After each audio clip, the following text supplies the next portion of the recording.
front row who know where the $100 bills are. They all know. Okay, for the rest of you, this was not a drug-induced illustration of tomorrow.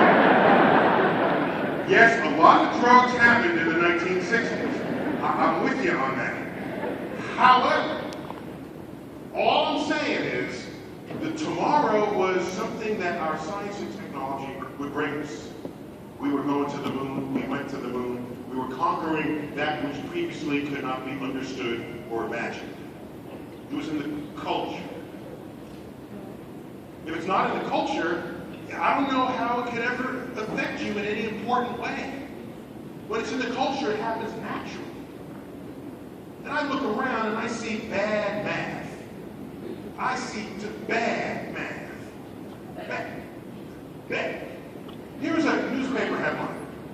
Half the schools in the district were below average.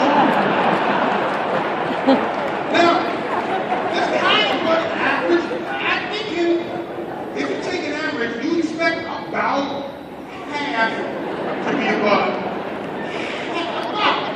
Not exactly, about. So you're going to complain that half are below average? That's a scientifically illiterate journalist. Journalism is a big major here. Don't be one of them, because I'll be watching. Raise your hand if you're a journalist, maybe. Raise your hand. Thank you. Yeah, you're all over the place. I'm talking to you, right? Here's one. It's a little more subtle. I'll explain this one. Newspaper headline, 80% of airplane crash survivors had studied the locations of the exit doors on takeoff. Okay, so you read that and say, you know, I want to be a survivor. So I want to be in the 80%. So I'm going to study where the exit doors are on takeoff. This came about from a study where they found, it's because of that study that they now say on airplanes, look for the nearest exit door, it may be behind you. That's an addition to the rubric of what goes on with the flight attendants. So, here's the problem with this statistic. Suppose, I'm just spitballing here, suppose 100% of those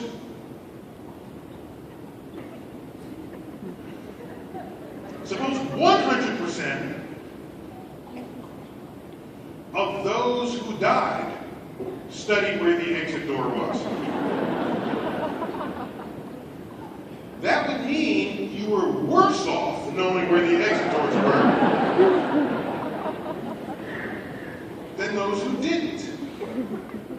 Now, how would you learn if 100% of the dead people studied where the exit doors were? You can't, because dead people don't answer surveys. So, this statistic, though sounding useful, is completely useless. It's one side of a statistical insight, and you're missing the rest of it. How about that one?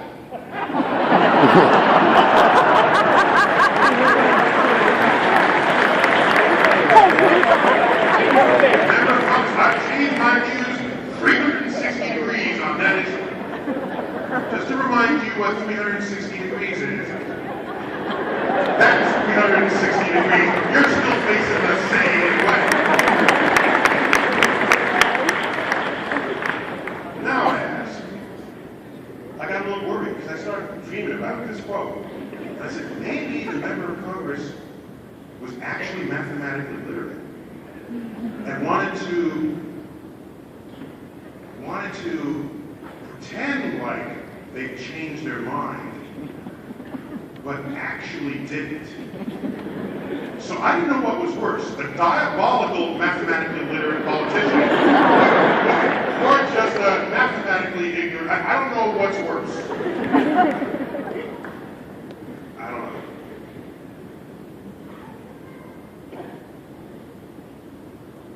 By the way, how many, we're on a college campus here, open to the community, but there's a whole population of middle schoolers in here, I'm told. Are you here? Scream out if you're in middle school.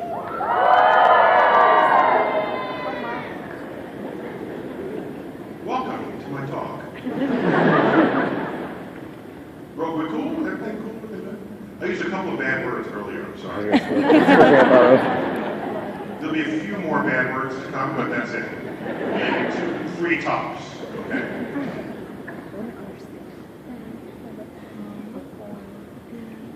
I did a survey in New York, walked up and down Broadway, went into each building, took a look at the elevator bank, and this is what exists in 80% of the buildings. You look at the numberings, 4, 5, 6, 7, 8, 9, 10, 11, 12, 14, 15, 16. Where is the 13th floor? It is nowhere to be found. What country is this? We have engineers, builders, people renting floors, and among us are people afraid of the number 13. America. And then what happens? You get to the ground level, then you go below ground level. What's the floor below ground level? It's like G, or for ground, or B, SG, or SBB, SBB, GB. What is that? We have a perfectly good mathematical system for going below ground. Perfectly fine. What are they called? Negative numbers. Thank you. Negative numbers. You go -1, -2, -3, makes perfect sense. Not in America. We're afraid of negative numbers. Do you know who's not afraid of negative numbers in this world? Germany is not afraid of negative numbers. Okay? This museum is not the math museum or the science museum or the